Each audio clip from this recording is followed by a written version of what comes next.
Mikroorganisme lokal adalah kultur yang berisi kumpulan mikroorganisme yang dikembangbiakan untuk membantu pertanian organik dengan menguraikan bahan-bahan yang ada di media tanam untuk menyediakan nutrisi bagi tanaman. Sekarang, mari kita lihat proses pembuatan mikroorganisme lokal.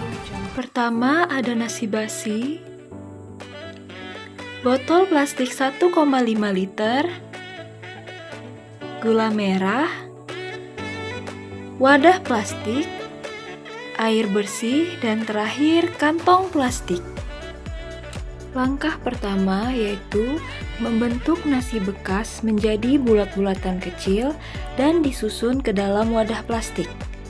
Diusahakan bola-bola nasi ini disusun dengan rapat dan rapi agar jaringan jamur bisa terbentuk dengan mudah.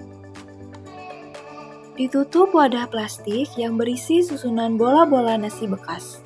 Adapun fungsi dari digunakannya wadah plastik ini agar udara bisa masuk dan mikroorganisme bisa tumbuh di atas media nasi. Kemudian, wadah tersebut dibungkus dengan kantong plastik dan diletakkan di ruangan yang gelap dan didiamkan selama 5-7 hari. Disiapkan beberapa potong gula merah, lalu diiris gula merah hingga didapatkan potongan yang tipis dan halus. Tidak lupa juga setelah itu salin potongan gula merah dari talenan ke wadah yang sudah disiapkan.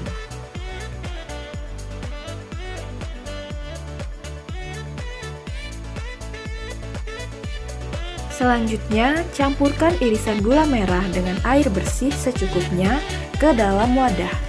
Dan tidak lupa diremas gula merah agar bisa larut sempurna.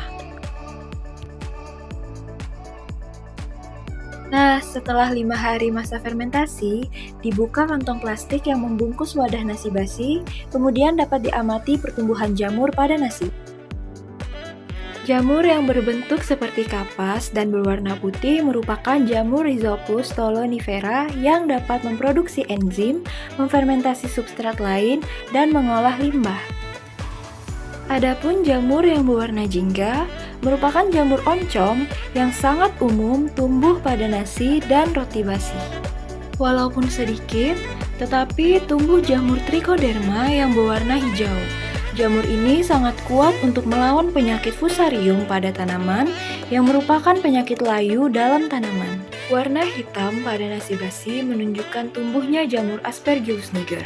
Jamur ini akan bermetabolik sehingga menambah kekayaan mikroba di dalam mol.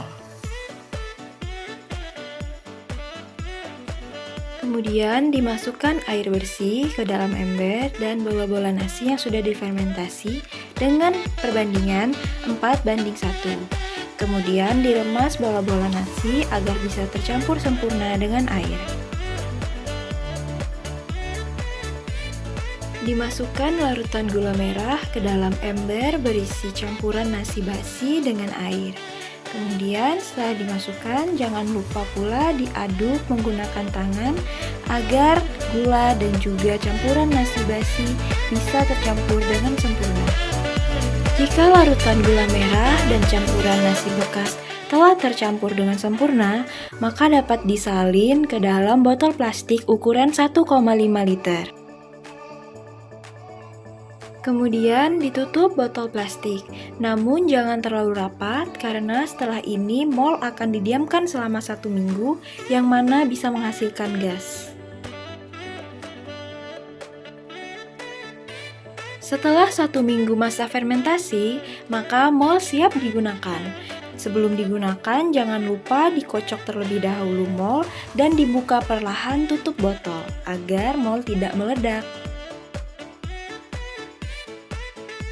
Untuk pengaplikasiannya ke tanaman, dicampurkan mikroorganisme lokal dengan air bersih dengan perbandingan 4:1.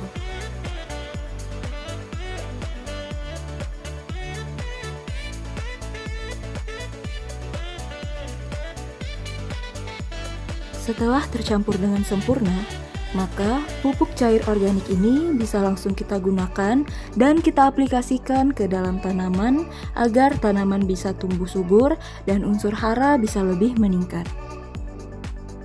Adapun manfaat yang bisa didapatkan oleh tanaman dari mikroorganisme lokal nasi bekas, yaitu yang pertama sebagai bioaktivator kompos, sebagai pupuk atau nutrisi tanaman, dan sebagai penyubur tanah atau media tanam.